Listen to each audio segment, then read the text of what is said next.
وفي أنفسكم أفلا تبصرون.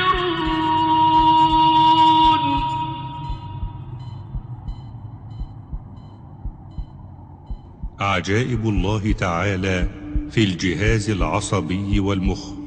الخلايا التي تستقبل الألم في بدن الإنسان من 3 إلى 4 ملايين خلية تقريبا، بل وأجهزة اللمس والضغط في بدن الإنسان تصل إلى 500,000 جهاز، بل وهناك 100,000 خلية جهاز حساس للحرارة.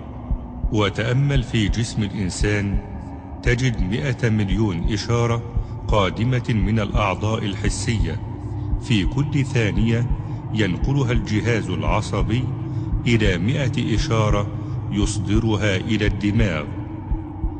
وتخيل 500,000 صورة يتم تخزينها في الدماغ يوميا، كما يتم تخزين 90 مليون مجلد.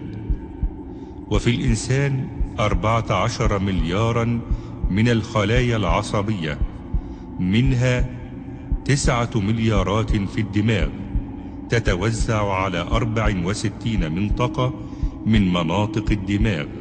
واسمع لهذه المعلومة: خلايا الجهاز العصبي لا تتكاثر ولا تتغير، ولو تغيرت لاحتاج الإنسان إلى تعلم اللغة كل 6 أشهر.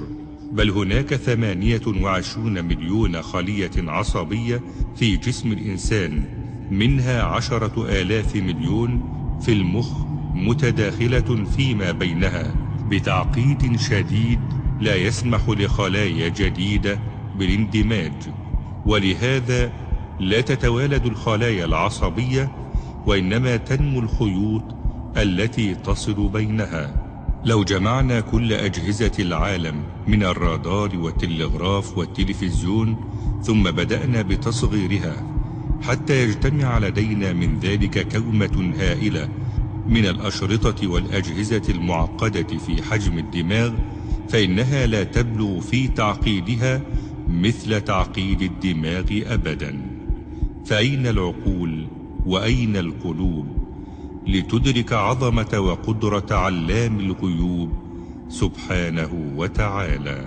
كما قدر العلماء المهام اللازمة لإنشاء مركز توزيع تليفوني يؤدي العمل نفسه الذي يؤديه المخ، فوجدوا أن الأدوات اللازمة لذلك تملأ 6 أبراج ناطحة للسحاب، والأسلاك اللازمة تزن عدة مئات من الأطنان، وتحتاج إلى مياه نهر الميسيسيبي لتبريد هذه الأدوات حتى لا تحترق من شدة الحرارة. سبحانك ربي، ما أعظمك وما أقدرك وما أحلمك على خلقك أن تعلمهم ذلك عن أنفسهم وهم يعصونك، وأنت تحلم عليهم وتعفو. واعلم أن الإنسان إذا وفق في استعمال كل وسائله الحالية لبناء كمبيوتر يمكن أن يضاهي وظائف الدماغ، فسيكون هذا الكمبيوتر بحجم كرتنا الأرضية، ولن يعرف أحد كيف يبرمجه.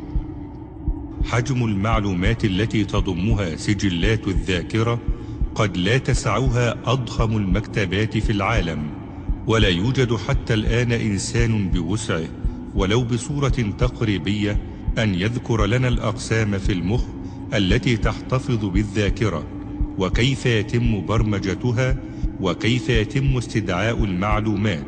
وإلى الآن يقول الأطباء إن الذاكرة بمسلسلها الثلاثي، التسجيل والاحتفاظ والاستدعاء، غير مفهومة، وحتى تتحمل الأعصاب العدد الضخم من النبضات فلا بد أن تتمتع بمقاومة عالية، ولذا فمقاومة النسيج العصبي تكاد لا تصدق.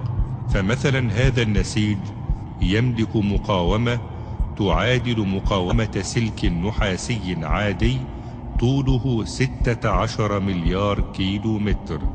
ولذا نقول للجميع إن الأعضاء كلها بما فيها من أسرار وعجائب، وكأنها تذكرنا بقول ربنا سبحانه: وفي أنفسكم أفلا تبصرون. وفي أنفسكم أفلا